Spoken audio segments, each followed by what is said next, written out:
I'm going to go over how to assemble this Recumbent bike. So if you look, here's all the pieces. It came packed really, really well. Everything was encased in styrofoam. There's absolutely no damage. So I'm very impressed with how well this was packaged. But yeah, let's get started with step one.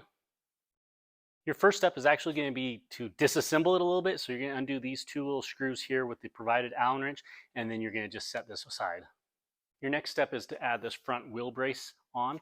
You want to make sure that the wheels aim forward. You're just going to lift it up, slip it in place, and then you're going to take these washers and these nuts and tighten it down.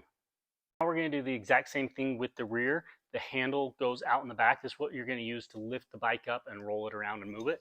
So you're just going to simply lift it up, slip those bolts through, and then put the washers and nuts on.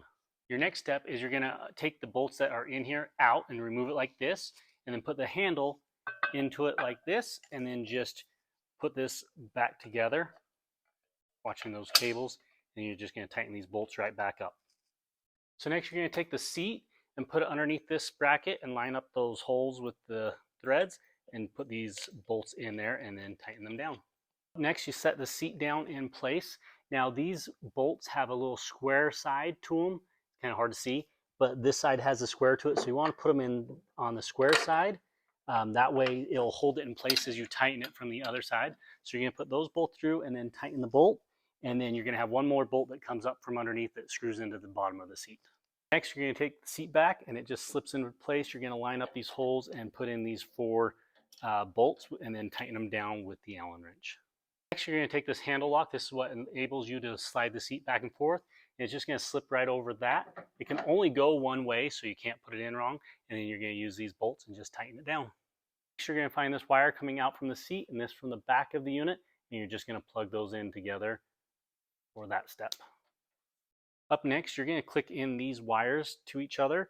Make sure that they connect good, because you're going to be covering them up with this pipe next, and you don't want them coming disconnected and have to tear this apart. So you're going to plug those in, make sure they're connected well, and then you're going to just simply slide this up in place, make sure those get tucked in and not clamped between them, and then you're going to bolt that down with these bolts. Next step is putting this little cover over this piece. You got a left side and a right side, and it just simply slips into place, and then from there I've got two little screws that come with it, and you're going to just tighten that down. Next we're going to mount the monitor or the display unit.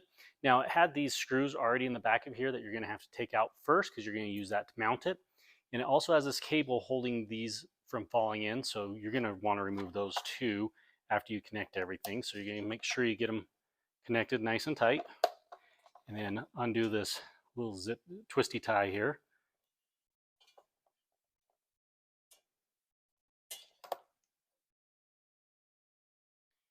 And we're going to make sure you tuck these wires in nice and good so they don't get in the way.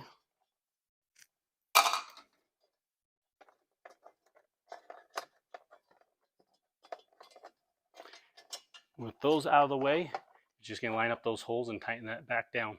Now you take your handles, and it has a place to mount it right here. It just slips in place, and you use these bolts, put those in, and tighten them down. Last thing you have to do is put on the pedals. Now this is the right side. There's an R on it. It's in dark, so it's kind of hard to see, and an L, so you know which pedal goes where. And the same thing with the foot straps. You put those on last, L and an R on those, so they're easy to know what goes on where, and you are done.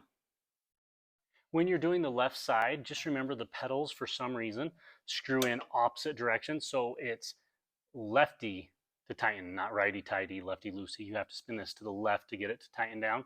That's the same with most all pedal bikes and things like that. They spin left to prevent the pedal from coming off when it's rotating around. So just a little tidbit, don't think you're not getting it in. You do have to spin it the opposite way. The last step is to install the two AAA batteries that are included, and you are ready to get to your fitness goals.